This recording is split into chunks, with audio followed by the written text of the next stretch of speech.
Waktunya Mama bercerita. Jangan membohongi anak sendiri. Cheng Zi adalah penduduk asli Lu pada periode musim semi dan musim gugur. Dia adalah seorang murid dari Kong Zi yang pemikirannya sangat dipengaruhi oleh Kong Zi. Dia tidak hanya terpelajar tetapi juga sangat jujur, tidak pernah membohongi orang lain, bahkan kepada anaknya sendiri. Perkataan apapun yang dikatakannya selalu dilakukannya. Pada suatu hari, istri Cheng Zi akan pergi ke pasar. Anaknya menangis dan ingin pergi bersama ibunya. Kemudian ibu membohonginya dan berkata, "Anak baik, kamu tunggu di rumah. Setelah ibu pulang dari pasar, akan menyembelih ayam untuk kamu makan." Anaknya mendengar hal itu percaya dan menganggapnya benar. Dengan patuh menunggu ibunya di rumah. Malam hari, ibunya kembali dari pasar.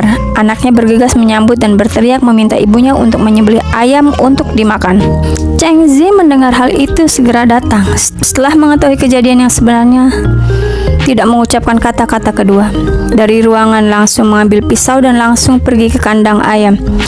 Istrinya tidak paham, kemudian bertanya, "Kamu mengambil pisau pergi ke kandang ayam untuk apa?" "Untuk menyembelih ayam." Cheng Zi tidak ragu-ragu dan menjawabnya. Istrinya tertawa dan berkata, "Aku hanya berkata untuk membohongi anak saja. Mengapa menganggap serius pembicaraan dengan anak kecil?" Cheng Zi dengan serius berkata, "Di depan anak kecil tidak boleh berkata bohong. Dia masih muda dan cuek, sering belajar pengetahuan dari orang tuanya, mendengarkan untuk belajar. Jika sekarang kita mengatakan sedikit perkataan bohong kepadanya, sama dengan mengajarkan dia untuk membohongi orang lain. Walaupun sebagai ibu sebentar saja sudah bisa membujuk anak, tetapi beberapa saat kemudian, anak akan mengetahui bahwa telah dibohongi.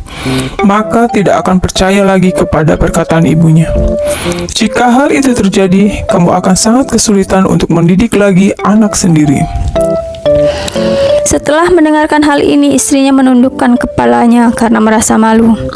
Suami istri kemudian benar-benar menyembelih ayam untuk dimakan anaknya. Pada saat itu, meskipun beberapa orang menertawai Cheng Zi, tetapi dia berhasil mendidik seorang anak yang jujur. Sebagai bahan renungan, hal-hal yang dijanjikan kepada anak harus dilakukan dan tidak boleh menganggap anak kecil tidak paham apapun dan mengabaikan hal yang dijanjikan. Hal ini akan membentuk citra ketidakpercayaan anak kepada orang tua dan menurunkan martabat orang tua di dalam hati anak dan akan menimbulkan reaksi buruk terhadap pertumbuhan anak di masa depan.